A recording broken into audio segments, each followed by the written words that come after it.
തിരുനാമത്തിന് മഹത്വം ഉണ്ടാകട്ടെ. കർത്താവായ യേശു ക്രിസ്തുവിൻ്റെ നാമത്തിൽ നിങ്ങൾക്ക് ഓരോരുത്തർക്കും എൻ്റെ എളിയ സ്നേഹവന്ദനം. ദൈവനാമം മഹത്വപ്പെടട്ടെ. നാം ചെയ്യുന്ന ഓരോ കാര്യങ്ങൾ കൊണ്ടും ദൈവത്തിന് മഹത്വം കിട്ടണം. അതായിരിക്കണം നമ്മുടെ പ്രാർത്ഥന, അതായിരിക്കണം നമ്മുടെ ലക്ഷ്യം. നാം ദൈവവേല ചെയ്യുന്നത് മൂലം ദൈവത്തിന് മഹത്വം കിട്ടണം. നമ്മിലൂടെ കർത്താവ് ഏതെങ്കിലും വൻ കാര്യങ്ങൾ ചെയ്തോ, അതിലൂടെ കർത്താവിന് മഹത്വം കിട്ടണം. അടയാളങ്ങളുടെ ആരംഭമായി കർത്താവ് ഗലീലിലെ കാനാവിൽ പച്ചവെള്ളത്തെ വീഞ്ഞാക്കി. അതുമൂലം കർത്താവിനെ അനേകർക്ക് കണ്ടെത്താനിടയായി. ആ കുടുംബത്തിൻ്റെ കണ്ണുനീർ കർത്താവ് ഒപ്പി, കുടുംബത്തിനൊരു ആശ്വാസം കൊടുത്തു. വന്ന വിരുന്നുകാർക്ക് പോലും ഒരു അസ്വസ്ഥത വരാതെ ദൈവം കാത്തു. എന്നാൽ അതിലെല്ലാം ഉപരിയായി ദൈവത്തിന് മഹത്വം കിട്ടാനിടയായി. കർത്താവിന് സ്തോത്രം. ദൈവനാമം മഹത്വപ്പെടട്ടെ. നാം ചെയ്യുന്ന ഈ ശുശ്രൂഷ മൂലം കർത്താവിന് മഹത്വം കിട്ടട്ടെ എന്നാണ് എൻ്റെ പ്രാർത്ഥന. നിങ്ങൾക്ക് ആശ്വാസം കിട്ടട്ടെ എന്നും കൂടെയാണ് ഞാൻ എന്നും പ്രാർത്ഥിക്കുന്നത്. കർത്താവ് അനുഗ്രഹിക്കട്ടെ. നാം ഏലിയാവിനെക്കുറിച്ച് ചിന്തിച്ചു വരികയായിരുന്നു. ഏലിയാവ് ശക്തമായി ദൈവങ്ങളിൽ ദൈവം പ്രയോജനപ്പെടുത്തിയ ദൈവത്തിൻ്റെ ഒരു പ്രവാചക ശ്രേഷ്ഠൻ. എന്നാൽ ഏലിയാവിന് ശേഷം ദൈവം ഏലിയാവിനെ കൊണ്ട് തൻ്റെ പുതപ്പ് ഏലീശയുടെ മേലിട്ട്, ആ ദൈവിക തെരഞ്ഞെടുപ്പിൻ്റെ പുതപ്പിട്ട്, എന്നാൽ പിന്നീട് ദൈവിക അഭിഷേകത്തിൻ്റെ പുതപ്പ് ഏലിയാവിൽ നിന്ന് വീണ് ലഭിച്ച ശ്രേഷ്ഠനായ ഒരു ദൈവത്തിൻ്റെ പ്രവാചകനായിരുന്നു ഏലീശ. ഏലിയാവ് ചെയ്തതിൻ്റെ ഇരട്ടി അത്ഭുതങ്ങളും അടയാളങ്ങളും ചെയ്തയാളാണ് ഏലീശ. ഏലിയാവിൽ നിന്നും പുതപ്പ് വീണ് കിട്ടി ആ വലിയൊരു അഭിഷേകത്തിൻ്റെ അനുഭവം പ്രാപിച്ച് ആ ദൈവദാസൻ യോർദാൻ വിഭാഗിച്ച് ഇക്കരെ കിടന്ന് എരിഹോവിലെത്തിയപ്പോൾ അവിടെയുള്ള ജനങ്ങൾ അദ്ദേഹത്തോട് ഒരു സങ്കടം പറഞ്ഞു. ദൈവത്തോടും ദൈവത്തിൻ്റെ മക്കളോടും നമ്മുടെ ജീവിതത്തിലെ ചില സങ്കടങ്ങളും ഭാരങ്ങളും ഒക്കെ തുറന്നു പറയുന്നത് നല്ലതാണ്. പക്ഷേ ദൈവത്തിൽ ആശ്രയിച്ചുകൊണ്ട് വേണം പറയാൻ. ദൈവമക്കളോട് പറയുമ്പോഴും അത് ദൈവം കേൾക്കുന്നു, ദൈവം കാണുന്നു. ഞാൻ ഇത് പറയുമ്പോൾ കേവലം ഒരു മനുഷ്യൻ കേൾക്കുന്നതിലുപരി എൻ്റെ കർത്താവും കേൾക്കുമെന്നുള്ള ഒരു വിശ്വാസം നമുക്ക് വേണം. ഇവിടെ ആ എരിഹോവിലെ ജനങ്ങളെല്ലാം ഏലീശയുടെ അടുക്കൽ ചെന്നിട്ട് പറഞ്ഞു.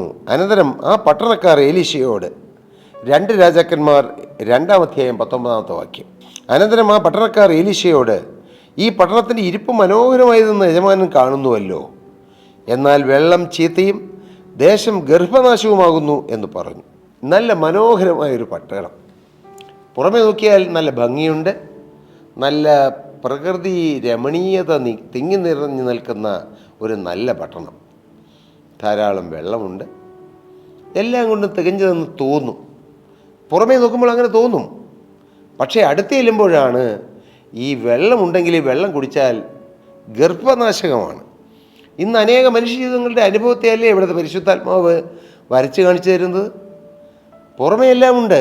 പുറമേ കാണാൻ നല്ല മാന്യതയുണ്ട്, നല്ല ചിരിയുണ്ട്, നല്ല സന്തോഷമുണ്ട്. ഭാര്യയും ഭർത്താവിനെയും കാണുമ്പോൾ നല്ല മാതൃകാ കുടുംബം എന്നൊക്കെ തോന്നും. അത് ചുമ്മാ തോന്നലാണ്. റിയാലിറ്റിയിൽ കീരിയും പാമ്പും പോലെയാണ്. ഇങ്ങനെ അനുഭവമുള്ള പലരും എനിക്കറിയാം.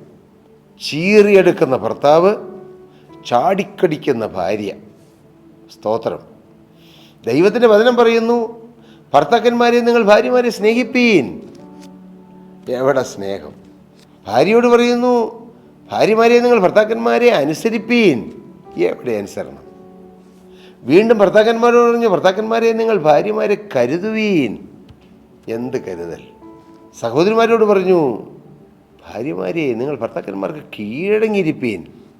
എവിടെ കീഴടങ്ങൽ?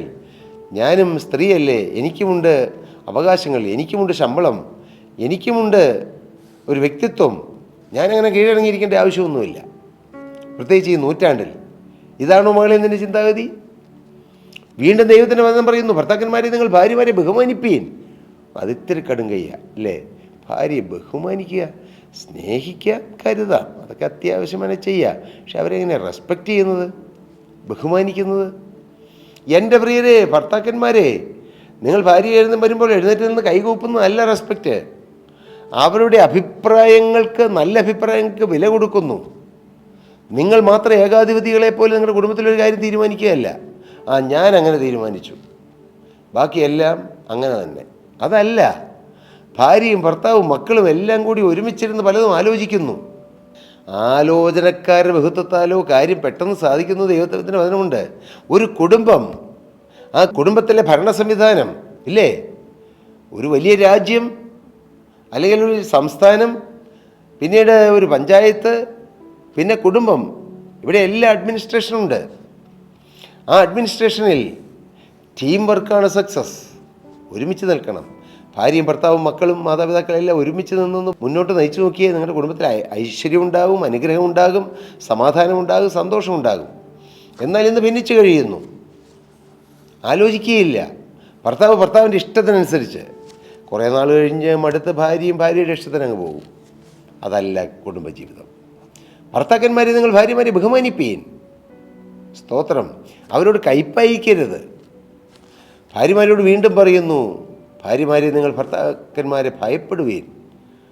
പേടിക്കാനാണോ? അല്ല, പേടിക്കാനല്ല പറഞ്ഞത്.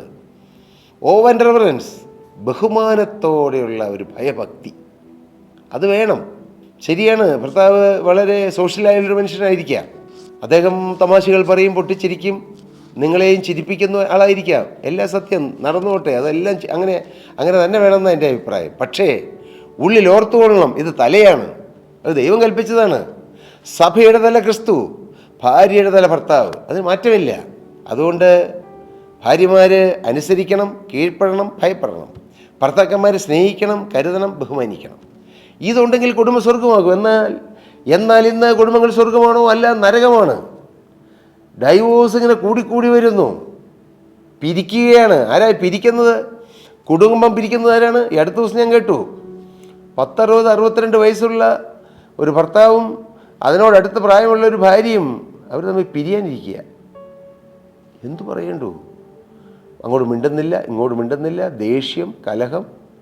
പിന്നീട് പറയണ്ടല്ലോ, പിന്നെ എല്ലാ കയ്യാങ്കളികളും ഉണ്ട്. കർത്താവിന് ഇതല്ല അവരുടെ ക്രിസ്തീയ ജീവിതം. മരിക്കുന്നതുവരെയും മരണത്താലല്ലാതെ വേർപിരിയാൻ കഴിയാത്ത ആ വലിയ ബന്ധം, ക്രിസ്തുവും സഭയും തമ്മിലുള്ള ബന്ധത്തെയാണ് ഭാര്യയും ഭർത്താവും തമ്മിലുള്ള ബന്ധത്തോട് കർത്താവ് ഉപമിച്ചിരിക്കുന്നത്. അത്രമാത്രം പരിപാവനവും പരിശുദ്ധവുമാണ് ആ ബന്ധം. ദൈവം ഭൂമിയിൽ സ്ഥാപിച്ച 2 പ്രസ്ഥാനങ്ങളാണ്. ഒന്ന് സഭയും, 2 കുടുംബവും. കർത്താവിന് സ്തോത്രം. മനുഷ്യൻ ഏകനായിരിക്കുന്നത് നന്നല്ല. ഞാൻ അവന് തക്ക തുണയെ കൊടുക്കും. ഇതെല്ലാം ദൈവവചനമാണ്. എന്നാൽ പുറമെയെല്ലാം ഭംഗിയാണ്, ദേശം ഗർഭനാശകമാണ്. പുറമേ നല്ല പച്ച പരവതാനി വിരിച്ചതുപോലെയാണ് പ്രകൃതിയെല്ലാം കിടക്കുന്നത്. നല്ല കളകള രവങ്ങൾ, നല്ല പക്ഷികൾ. എന്നാൽ അവിടെ സ്വസ്ഥതയില്ല, സമാധാനമില്ല, ഐക്യമില്ല. എൻ്റെ പ്രിയപ്പെട്ടവരെ, എന്നാൽ പ്രവാചകനോടത് പറഞ്ഞു. അവരത് തുറന്നു പറഞ്ഞു. ചിലതെല്ലാം മൂടി വെച്ച് പറയും, ഞങ്ങൾ കുഴപ്പമൊന്നുമില്ല. പക്ഷേ ഭയങ്കര തല്ലാണ്, ഭയങ്കര പോരാണ്, ഭയങ്കര വിദ്വേഷമാണ്, ഭയങ്കര കുറ്റം പറച്ചിലാണ് പരസ്പരം. പക്ഷെ പറയുമ്പോൾ ഞങ്ങൾ ഐക്യമാണെന്ന് പറയും. അതല്ല, ഉള്ളതുപോലെ പറയുക. പട്ടണത്തിൽ ഇരിപ്പ് മനോഹരമായത്, എന്നാൽ വെള്ളം ചീത്തയും ദേശം ഗർഭനാശമോ എന്ന് പറഞ്ഞു. അതിനവനൊരു പുതിയ തളിക കൊണ്ടുവന്ന് അതിൽ ഉപ്പിടുവീനെന്ന് പറഞ്ഞു. അവർ അത് അവൻ്റെ അടുക്കൽ കൊണ്ടുവന്നു. അവൻ നീരൂറിൻ്റെ അടുക്കൽ ചെന്ന് അതിൽ ഉപ്പിട്ടു. ഞാൻ ഈ വെള്ളം പഥ്യമാക്കിയിരിക്കുന്നു, ഇനി ഇതിനാൽ മരണവും ഗർഭനാശവും ഉണ്ടാകില്ല എന്ന് യഹോവ അരുളി ചെയ്യുന്നു എന്ന് പറഞ്ഞു. എലീശ പറഞ്ഞതുപോലെ ആ വെള്ളം ഇന്നുവരെ പഥ്യമായി തന്നെ ഇരിക്കുന്നു. വെള്ളം ചീത്തയായിരുന്നു, ഗർഭനാശകമായിരുന്നു. പക്ഷേ എലീശ ദൈവത്തോട് പ്രാർത്ഥിച്ചു, ഒരു പുതിയ തെളിയ കൊണ്ടുവരാൻ പറഞ്ഞു. അതിൽ ഉപ്പിട്ടു. ആ ഉപ്പ് നീരുറവിൻ്റെ അരികെ കൊണ്ടിട്ടു. പിന്നീട് ഒരിക്കലും ആ ദോഷം വന്നില്ല. എൻ്റെ പ്രിയ സഹോദരി സഹോദരങ്ങളെ, നിങ്ങളുടെ ജീവിതത്തിൽ ഈ ഉപ്പ്, കർത്താവിന് സ്തോത്രം, കർത്താവായ യേശുക്രിസ്തുവിൻ്റെ കൃപയാണത്, യേശുക്രിസ്തുവിൻ്റെ സാന്നിധ്യമാണത്, യേശു നിങ്ങളുടെ ജീവിതത്തിലേക്ക് വരുന്ന അനുഭവമാണത്, ഉപ്പിൻ്റെ അനുഭവം. ആ ഉപ്പിൻ്റെ അനുഭവം, അതോടൊപ്പം പുതിയ തളിക, നിങ്ങളുടെ ജീവിതം പുതുതായിത്തീരണം. പുതിയ കാഴ്ചപ്പാട്. ഇതുവരെ വചനത്തോട് എതിർപ്പായിരുന്നു, എന്നാൽ പുതിയ കാഴ്ചപ്പാട്, വചനം കേൾക്കണമെന്നുള്ള ദാഹം. ഇതുവരെ സുവിശേഷമെന്നോ യേശുവെന്ന് കേൾക്കുമ്പോൾ കലിപ്പായിരുന്നു, എന്നാൽ അത് മാറി ഒരു പുതിയ ചിന്താഗതി, സ്നേഹം. ഇത് നല്ല വഴിയാണ്, എനിക്ക് വേണ്ടിയിട്ടാണ്, എൻ്റെ ആത്മാവിന് വേണ്ടിയിട്ടാണെന്നുള്ള ചിന്ത. ഇങ്ങനെ പുതുക്കത്തിൻ്റെ അനുഭവം നമ്മുടെ ജീവിതത്തിൽ വരണം. നമ്മുടെ ജീവിതം പുതുതായിത്തീരണം. അപ്പോൾ ക്രിസ്തു നമ്മളിൽ വന്ന് ഉദിക്കും. ക്രിസ്തു വന്ന് ഉദിക്കുമ്പോൾ നമ്മുടെ ജീവിതം മാറും, ഗർഭനാശകം മാറും, കയ്പ് മാറും, ജീവിതത്തിലെ പ്രശ്നങ്ങൾ മാറും, പ്രതിസന്ധികൾ മാറും. എൻ്റെ പ്രിയ സഹോദരി സഹോദരങ്ങളെ, നിങ്ങളുടെ ജീവിതത്തിലെ പ്രശ്നങ്ങളും പ്രതിസന്ധികളും രോഗങ്ങളും കഷ്ടപ്പാടുകളും ഞെരുക്കങ്ങളും കടബാധ്യതകളും ഏതെല്ലാം ഭാര്യയും ഭർത്താവും തമ്മിലുള്ള ഭിന്നതകളും കയ്പുകളും എല്ലാം മാറാൻ ഒരൊറ്റ പ്രതിവിധിയേ ഉള്ളൂ, രണ്ടില്ല. ഏതാണ് ആ പ്രതിവിധി? അതൊരു വ്യക്തിയാണ്, കർത്താവായ യേശുക്രിസ്തു. നേർച്ചയോ കാഴ്ചയോ വഴിപാടോ ഒന്നും അല്ല പ്രിയരെ. അതൊന്നും ചെയ്താൽ നിങ്ങളുടെ കുടുംബജീവിതം സ്വർഗമാകുകയില്ല, നിങ്ങളുടെ ജീവിതം മാറുകയില്ല. ജീവിതം മാറ്റുന്നവർ ഒരുവനേ ഉള്ളത്, യേശുക്രിസ്തുവാണ്. യേശുക്രിസ്തുവാകുന്ന ഉപ്പ് നമ്മുടെ ജീവിതത്തിൽ വരുമ്പോൾ, അതിനുവേണ്ടി നമ്മുടെ ജീവിതം പുതുക്കുമ്പോൾ, ഒരു പുതിയ തളികയായി ആ പുതിയ തളിയിൽ ഉപ്പിടുമ്പോൾ നമ്മുടെ ജീവിതം മുഴുവൻ മാറും. ഹല്ലേലൂയ. നമ്മുടെ ജീവിത സ്വഭാവം മാറും, സ്നേഹം വരും, ഐക്യം വരും, ഒരു മനസ്സ് വരും. ഭാര്യയെ വെറുത്തിരുന്നവൻ ഭാര്യയെ സ്നേഹിക്കാൻ തുടങ്ങും. ഭർത്താവിന് കീഴ്പ്പെടാതിരുന്നവൾ ഭർത്താവിന് കീഴ്പ്പെടാൻ തുടങ്ങും. സ്തോത്രം. എൻ്റെ പ്രിയപ്പെട്ടവരെ, അങ്ങനെ നമ്മുടെ കുടുംബം സ്വർഗമായി തീരണം. അതാണ് ദൈവം ആഗ്രഹിക്കുന്നത്. ഇവിടെ ഒരു ദേശത്തിന് ദൈവം സൗഖ്യം കൊടുക്കുകയാണ്, ഒരു ദേശത്തിൻ്റെ അകൃത്യം ദൈവം പോക്കുകയാണ്, ഒരു ദേശത്തുണ്ടായിരുന്ന ശാപം പോവുകയാണ്, ശാപമോക്ഷം ലഭിക്കുകയാണ്. അതേ പ്രിയരെ, ഒരു പ്രവാചകൻ ഒരു നാട്ടിൽ വന്നാൽ ആ നാടിന് അനുഗ്രഹമാണ്. ഒരു പ്രവാചകൻ ഒരു വീട്ടിൽ വന്നാൽ ആ വീടിന് അനുഗ്രഹമാണ്. ഒരു ദൈവദാസൻ ഒരു സ്ഥലത്ത് വന്നാൽ ആ സ്ഥലത്തിന് അനുഗ്രഹമാണ്. പ്രിയ സഹോദരി സഹോദരങ്ങളെ, നമുക്ക് അനുഗ്രഹപാത്രങ്ങളായി നിൽക്കാം. നമുക്ക് ദൈവത്തിൻ്റെ പ്രതിപുരുഷന്മാരായി നിന്ന് കർത്താവിൻ്റെ നാമത്തിൽ നമുക്ക് ഓരോ ദേശങ്ങളിലേക്ക് ചെല്ലാം. ആ ദേശത്തിൻ്റെ മേലുള്ള വ്യാപരിക്കുന്ന എല്ലാ അകൃത്യങ്ങളെയും എല്ലാ ശാപങ്ങളെയും യേശുവിൻ്റെ നാമത്തിൽ ബ്രേക്ക് ചെയ്ത് ആ ദേശത്തിന്മേൽ ദൈവത്തിൻ്റെ നന്മയും അനുഗ്രഹവും ഒഴുകുവാൻ എലീശയെപ്പോലെ നമുക്കും ഈ തലമുറയിൽ യേശുവിൻ്റെ മാനപാത്രങ്ങളായി നിൽക്കാൻ പ്രിയരെ. ആ ദിവ്യ സന്ദേശമാണ് ഇതിലൂടെ ദൈവത്തിൻ്റെ പരിശുദ്ധാത്മാവ് നമുക്ക് തരുന്നത്. ചീത്തയായിരുന്നു, ഗർഭനാശകമായിരുന്നു, പക്ഷെ ഉപ്പിട്ടപ്പോൾ എല്ലാം ശരിയായി. ക്രിസ്തു വന്നാൽ എല്ലാം ശരിയാവും. ക്രിസ്തു വന്നാൽ എല്ലാത്തിനും നീക്കുപോക്ക് കിട്ടും.